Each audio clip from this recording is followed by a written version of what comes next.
નમસ્કાર મિત્રો, દેશ અને દુનિયાના સુપરફાસ્ટ સમાચારમાં તમારું સ્વાગત છે। મહિલાઓને દર મહિને મળશે 2500 રૂપિયા। મહાગઠબંધનના ચૂંટણી ઢંઢેરામાં પ્રણપત્ર શીર્ષક હેઠળ જૂની પેન્શન યોજના સહિત અનેક વચનો છે। માય બહેન માન યોજના હેઠળ મહિલાઓને 1 ડિસેમ્બરથી દર મહિને 2500 રૂપિયા અને આગામી 5 વર્ષ માટે દર વર્ષે 30,000ની નાણાકીય સહાય મળશે। તેજસ્વી યાદવના નેતૃત્વમાં બહાર પાડવામાં આવેલા આ દસ્તાવેજમાં મહાગઠબંધને રોજગાર, સામાજિક ન્યાય, મહાશક્તિ સશક્તિકરણ અને ખેડૂતોના હિતોને પ્રાથમિકતા આપવાનું વચન આપ્યું છે। મિત્રો, અન્ય મહત્વના સમાચારની વાત કરીએ તો 2 ભાગીદારોની SBI બેંક સાથે 3.42 કરોડની ઠગાઈ। ગાંધીનગર GIDC ઇલેક્ટ્રોનિક્સ એસ્ટેટની પંજરી એગ્રો પ્રોસેસિંગ LLPના 2 ભાગીદારોએ SBIનું 3.42 કરોડનું કૌભાંડ આચર્યું છે। દિલીપભાઈ રામી અને મેહુલ વાળંદે 2 કરોડ કેશ ક્રેડિટ અને 80 લાખ ટર્મ લોન મેળવી હતી। MSME યોજના હેઠળ CGT MSC ગેરંટી હતી। બંને બેંકની જાણ બહાર પ્લાન્ટ અને મશીનરી વેચીને કંપની બંધ કરી દીધી। બ્રાન્ચ મેનેજર દિનેશ સુથારે CID ક્રાઇમમાં ગુનો નોંધાવ્યો છે। મિત્રો, અન્ય મહત્વના સમાચારની વાત કરીએ તો એર સ્ટ્રાઇક શરૂ, યુદ્ધ પણ શરૂ। ઇઝરાયેલે ગાઝા પર વધુ એક વિનાશક હુમલો કર્યો છે, જેમાં 9 લોકોના મૃત્યુ થયા છે। મંગળવારે રાત્રે થયેલા હુમલા પહેલાં ઇઝરાયેલી PM નેતન્યાહુએ જણાવ્યું હતું કે હમાસે સીઝ ફાયર કરારનું ઉલ્લંઘન કર્યું છે અને દક્ષિણ ગાઝામાં ઇઝરાયેલી સૈનિકો પર ગોળીબાર કર્યો છે। આ પછી તેમણે ગાઝા પર તાત્કાલિક મોટો હુમલો કરવાનો આદેશ આપ્યો। નેતન્યાહુના આદેશના કલાકમાં જ ગાઝા પર બોમ્બમારો કરવામાં આવ્યો હતો। મિત્રો, અન્ય મહત્વના સમાચારની વાત કરીએ તો એમેઝોને 14,000 કર્મચારીઓને નોકરીમાંથી કાઢી મૂક્યા। ઈ-કોમર્સ દિગ્ગજ એમેઝોને ફરી એકવાર મોટી છટણી કરી છે, જેમાં કંપનીએ 14,000 કર્મચારીઓને નોકરીમાંથી કાઢી મૂક્યા છે, જે ટેક જગતના ઇતિહાસની સૌથી મોટી છટણી ગણાય છે। હાલમાં એમેઝોનના કોર્પોરેટ કર્મચારીઓની સંખ્યા લગભગ 3.5 લાખ છે। 2022માં 27,000 કર્મચારીઓની છટણી બાદ આ એમેઝોન દ્વારા કરવામાં આવેલી સૌથી મોટી છટણી માનવામાં આવે છે। મિત્રો, અન્ય મહત્વના સમાચારની વાત કરીએ તો 12 વર્ષ ખોટા કેસમાં જેલમાં રહ્યો, વળતર માટે અરજી। દુષ્કર્મ અને હત્યાના ખોટા કેસમાં 12 વર્ષ સુધી કેદમાં રહ્યા બાદ સુપ્રીમ કોર્ટે તેને નિર્દોષ છોડી મૂક્યો છે। તે વ્યક્તિએ હવે વળતરની માગણી કરી છે। ઉત્તર પ્રદેશના આ રહેવાસીની 2013માં ધરપકડ કરવામાં આવી અને મે 2025માં મુક્ત કરાયો છે। અરજદારે દલીલ કરી છે કે આટલા વર્ષો સુધી કેદ રાખવાથી તેના મૂળભૂત અધિકારોનો ભંગ થયો છે। સુપ્રીમે સુનાવણી માટે સંમતિ આપી છે અને સરકારને નોટિસ પાઠવી છે।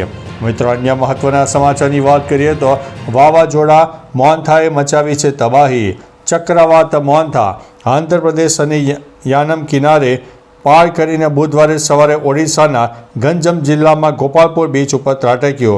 આ દરમિયાન 80થી લઈને 100 કિલોમીટર પ્રતિ કલાકની ઝડપે પવન ફૂંકાયો અને સમુદ્રમાં ઊંચા મોજા ઉછળી રહ્યા હતા। લેન્ડફોલ બાદ પણ આ વાવાઝોડું આંધ્રપ્રદેશ, દક્ષિણ ઓડિશા, તેલંગાણામાં 6 કલાક સુધી તીવ્ર રહેવાની સંભાવના હતી। આ વિસ્તારોમાં ભારે વરસાદની આગાહી હજુ પણ વ્યક્ત કરવામાં આવી છે। મિત્રો, અન્ય મહત્વના સમાચારની વાત કરીએ તો 24 કલાકમાં 136 તાલુકામાં વરસાદ, સૌથી વધુ ડીસામાં 2.05 ઇંચ ખાબકી ગયો। રાજ્યમાં છેલ્લા 24 કલાકમાં 136થી વધુ તાલુકામાં વરસાદ નોંધાયો। સૌથી વધુ વરસાદ ડીસામાં 2.05 ઇંચ, ગીર સોમનાથના સૂત્રાપાડા, વેરાવળ અને તાલાલામાં 1.8 ઇંચ વરસાદ નોંધાયો છે। ઉપરાંત બાવળામાં 1.6, રાધનપુર તેમજ ધોળકામાં 1.5, માંગરોળ અને વિસાવદરમાં 1.4 ઇંચ, જ્યારે દાંતીવાડા, કોડીનાર, મેંદરડામાં 1 ઇંચ વરસાદ નોંધાયો છે। રાજ્યના અનેક વિસ્તારમાં કમોસમી વરસાદની અસર જોવા મળી છે। મિત્રો, અન્ય મહત્વના સમાચારની વાત કરીએ તો વાવાઝોડાને પગલે મોટો નિર્ણય, શાળાઓ પણ બંધ રાખવામાં આવી છે। મોથા વાવાઝોડાના પ્રભાવથી દક્ષિણ ભારતમાં ભારે વરસાદ તેમજ પવન ફૂંકાઈ રહ્યા છે, જેના કારણે આંધ્રપ્રદેશ, ઓડિશા અને તમિલનાડુમાં તમામ શાળાઓ અને કોલેજો બંધ રાખવાનો નિર્ણય લેવાયો છે। વિજયનગરમ, વિશાખાપટ્ટનમ અને તિરુપતિ સહિતના જિલ્લામાં રજા જાહેર થઈ છે, જ્યારે કાકીનાડામાં 31 ઓક્ટોબર સુધી શાળાઓ બંધ રહેશે। ઓડિશામાં પણ ભારે વરસાદના પગલે શાળાઓ ગુરુવાર સુધી બંધ રહેશે। મિત્રો, અન્ય મહત્વના સમાચારની વાત કરીએ તો રજનીકાંત અને ધનુષને બોમ્બની ધમકી મળી છે। દક્ષિણ ભારતના સુપરસ્ટાર રજનીકાંત અને ધનુષને ચેન્નાઈ સ્થિત તેમના આવાસ ઉપર બોમ્બ મૂક્યો હોવાની ધમકીવાળા ઈમેલ તમિલનાડુ પોલીસ મહાનિર્દેશકના સત્તાવાર આઈડી ઉપર મળ્યા. ધમકી મળતા જ પોલીસે તાત્કાલિક તેમના ઘરો ઉપર સર્ચ ઓપરેશન હાથ ધર્યું. જો કે કોઈ શંકાસ્પદ સામગ્રી મળી ન હતી. પોલીસે પુષ્ટિ કરી છે કે આ ધમકીઓ સંપૂર્ણપણે ખોટી અને નકલી છે. મિત્રો, અન્ય મહત્વના સમાચારની વાત કરીએ તો સુરતના ડુમસ બીચ પર કાર ફસાવનાર યુવકની ધરપકડ. સુરતના ડુમસ બીચ ઉપર મોંઘીદાટ કાર ફસાવનાર 18 વર્ષીય શહેજાન સલીમ ચામડિયાની પોલીસે ધરપકડ કરી છે. ઘોડાદોડ રોડની ગ્રીન એવન્યુ સોસાયટીમાં રહેતો શહેજાન દિવાળી વેકેશનમાં મિત્રો સાથે બીચ ઉપર ફરવા ગયો. પ્રતિબંધિત વિસ્તારમાં કાર હંકાતા તે દરિયા રેતીમાં ફસાઈ ગઈ. પોલીસે બેદરકારીપૂર્વક ડ્રાઇવિંગ બદલ ગુનો નોંધ્યો છે. એસપી મુજબ ડુમસ બીચ ઉપર વાહનોના પ્રવેશ ઉપર સંપૂર્ણ પ્રતિબંધ છે. મિત્રો, અન્ય મહત્વના સમાચારની વાત કરીએ તો સદીનું સૌથી શક્તિ વાવાઝોડું.